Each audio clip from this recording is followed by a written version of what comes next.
எல்லாரும் நல்லா இருக்கீங்களா? இப்போ நம்ம சப்பாத்தி பூரிக்கெல்லாம் ஒரு சூப்பரான சைட் டிஷ் செய்ய போகிறோங்க. இந்த சைட் டிஷ்ஷை ஒவ்வொருத்தரும் ஒவ்வொரு விதமாக செய்வீங்க, ரெஸ்டாரண்ட்லேயும் சாப்பிட்ருப்பீங்க.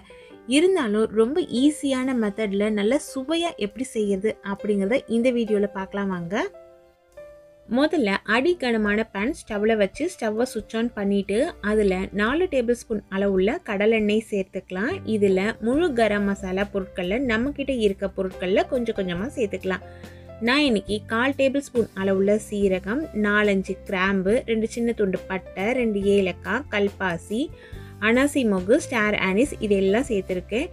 இது சேர்த்த உடனேயே நல்ல பெரிய சைஸில் இருக்க வெங்காயம் பொடியாக கட் பண்ணி இதில் சேர்த்துக்கலாம். 2 பெரிய சைஸ் வெங்காயம் நான் சேர்த்துருக்கேன். நமக்கு கிரேவி எந்த அளவு வேணுமோ அதுக்கேற்ற மாதிரி வெங்காயத்தோட அளவு பார்த்து சேர்த்துக்கோங்க.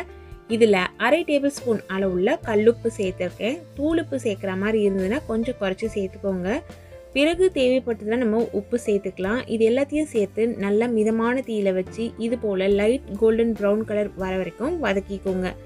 வெங்காயம் கருகவும் கூடாது, அதே போல் இதுக்கு முந்தின பதத்துலையும் இருக்கக்கூடாது. இது போல் ஒரு பதம் வரைக்கும் வதங்கின பிறகு 1 சென்டிமீட்டர் நீளமுள்ள இஞ்சி, 4 பூண்டு பல்ல ஒன்றா சேர்த்து வச்சு இடித்து அதை இதில் சேர்த்துக்கலாம். இஞ்சி பூண்டு பேஸ்ட் நீங்கள் வீட்டில் வச்சுருந்தீங்கன்னா 1/2 டேபிள் ஸ்பூன் அளவுக்கு சேர்த்துக்கோங்க.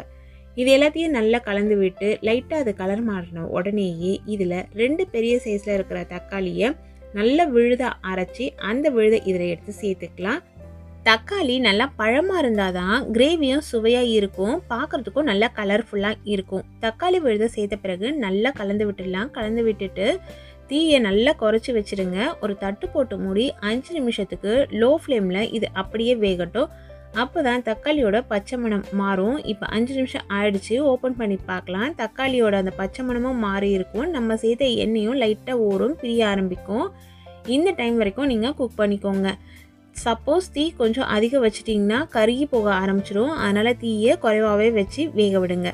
இப்போ சாதாரணமாக நம்ம வீட்டில் குழம்புக்கு மிளகாய்த்தூள் அரைச்சி வச்சுருப்போம் இல்லைங்களா, அந்த குழம்பு மிளகாய்த்தூள் 2 டேபிள் ஸ்பூன் அளவு இதில் சேர்த்துக்கலாம். தனி மிளகாய்த்தூள் இல்லை காஷ்மீரி மிளகாய்த்தூள் 1/2 டேபிள் ஸ்பூன் அளவு சேர்த்துக்கோங்க. தனியாத்தூள் 1/2 டேபிள் ஸ்பூன் அளவு சேர்த்துக்கோங்க. இது எல்லாத்தையும் சேர்த்துட்டு மஞ்சள் பொடி 1/4 டேபிள் ஸ்பூன் அளவு சேர்க்கணும். சேர்த்து எல்லாத்தையும் நல்லா கலந்து விடணும். கிரேவிக்கு தேவையான அளவு தண்ணியும் நம்ம விட்டுக்கணும். தண்ணி ஃபர்ஸ்ட்லேயே நிறைய விட்டுற வேணாம், தேவையான அளவு கொஞ்சம் கொஞ்சமாக விட்டு கலந்து பாருங்கள். ரொம்ப தண்ணியாகவும் ஆகக்கூடாது. நம்ம சப்பாத்தி பூரிக்கு தொட்டு சாப்பிட்றதுக்கு எந்த கன்சிஸ்டன்சியில் வேணுமோ அதுக்கேற்ற மாதிரி தண்ணியோட அளவு பார்த்து அட்ஜஸ்ட் பண்ணி சேர்த்துக்கோங்க. இந்த மசாலா பொருட்களும் அதனோட பச்சை மணம் மாறணும், அதுக்கேற்ற மாதிரி தான் தண்ணி சேர்க்கணும். இப்போ நம்ம வெள்ளை மூக்கடலை தான் யூஸ் பண்ண போகிறோம். மூக்கடலையை ஒரு நைட்டு ஃபுல்லாக நல்லா ஊற வச்சுட்டு நல்லா வாஷ் பண்ணி இது போல் சாஃப்டாக வேகிற அளவு வரைக்கும் வேக வச்சு எடுத்துக்கோங்க. மூக்கடலை வேக வைக்கும் பொழுது அதிலேயே உப்பு போட்டு வேக வச்சுக்கோங்க. நான் இன்றைக்கி 200 கிராம் அளவுள்ள மூக்கடலை 8 மணி நேரம் ஊற வச்சு குக்கரில் 6 விசில் கொடுத்து வேக வச்சேன். அதை இதில் எடுத்து சேர்த்தாச்சு. நீங்கள் உங்கள் குக்கர் கெப்பாசிட்டிக்கு ஏற்ற மாதிரி அதே போல் கடலையோட தன்மைக்கு ஏற்ற மாதிரி நல்லா சாஃப்டாக வேக வச்சுக்கோங்க.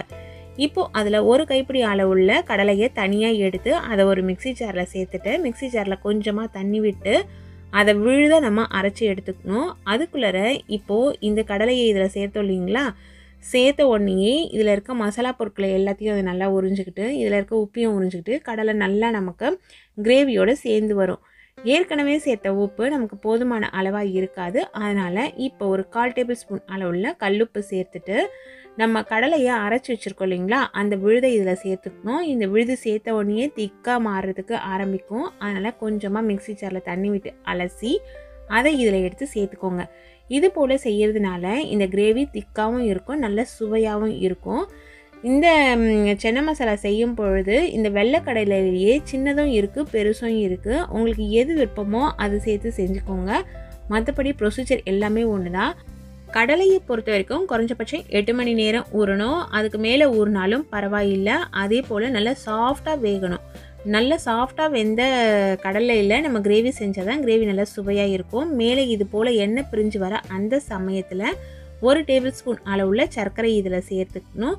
1 டேபிள் ஸ்பூன் அளவுள்ள நெய் இதில் சேர்த்துக்கணும். சர்க்கரை ஏன் சேர்க்கணும்னு பார்த்தீங்கன்னா, நம்ம சேர்த்த இனிப்பு ஏற்கனவே நம்ம சேர்த்துருக்க புளிப்பையும் காரத்தையும் கரெக்டாக பேலன்ஸ் பண்ணி தரும். இந்த சர்க்கரை சேர்க்கறதுனால சர்க்கரை கரமலைஸ்ட் ஆகிட்டு இந்த கிரேவிக்கு ஒரு நல்ல டேஸ்ட்டையும் தரும். அதே போல் இந்த நெய் பார்த்திங்கன்னா கிரேவியை நம்ம சர்வ் பண்ணும்பொழுது பார்க்குறதுக்கு நல்ல பளபளப்பாக எடுத்து கொடுக்கும். நீங்கள் இது போல் நெய் ஒரு முறை லாஸ்ட்டில் நம்ம ஸ்டவ்வை சுவிட்ச் ஆஃப் பண்ணுறதுக்கு முன்னாடி சமயத்தில் சேர்த்து செஞ்சு பாருங்கள். பார்க்குறதுக்கே ரொம்ப அழகாக இருக்கும். இப்போ இது எல்லாத்தையும் சேர்த்து நல்லா கலந்து விட்டாச்சு. இது எண்ணெயும் நல்லா மேலே பிரிஞ்சு வந்துச்சு. கலந்து விட்ட பிறகு ஒரே ஒரு பச்சை மிளகாவை நீல வாக்கில் லைட்டாக கீறி அதையும் இதில் எடுத்து சேர்த்து கலந்து விட்டுடலாம். இந்த கன்சிஸ்டன்சி பார்த்துக்கோங்க. இது போல் திக்காக இருந்தால் தான் சப்பாத்தி பூரிக்கு தொட்டு சாப்பிடும்பொழுது நல்லா சுவையாக இருக்கும். நீங்கள் உங்களுக்கு தண்ணியாக சாப்பிட தான் பிடிக்கும்னா அதுக்கேற்ற மாதிரி தண்ணியோட அளவு பார்த்து அட்ஜஸ்ட் பண்ணிக்கோங்க. இப்போ ஸ்டவ்வை சுவிட்ச் ஆஃப் பண்ணிவிட்டேன். இந்த சமயத்தில் ஒரு கைப்பிடி அளவுள்ள கொத்தமல்லி இலைகள் நல்ல பொடியை கட் பண்ணி எடுத்து அதை இதில் சேர்த்தாச்சு.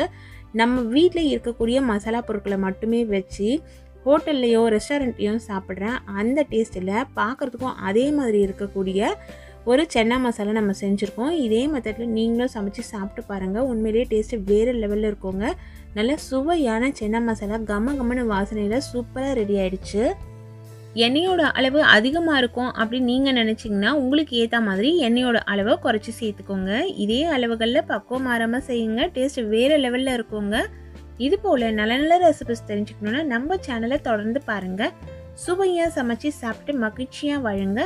சுவையாகவும் இருக்கணும், ஆரோக்கியமாகவும் இருக்கணும்னு நம்ம சேனலை பார்த்து சமைங்க. Thank you friends.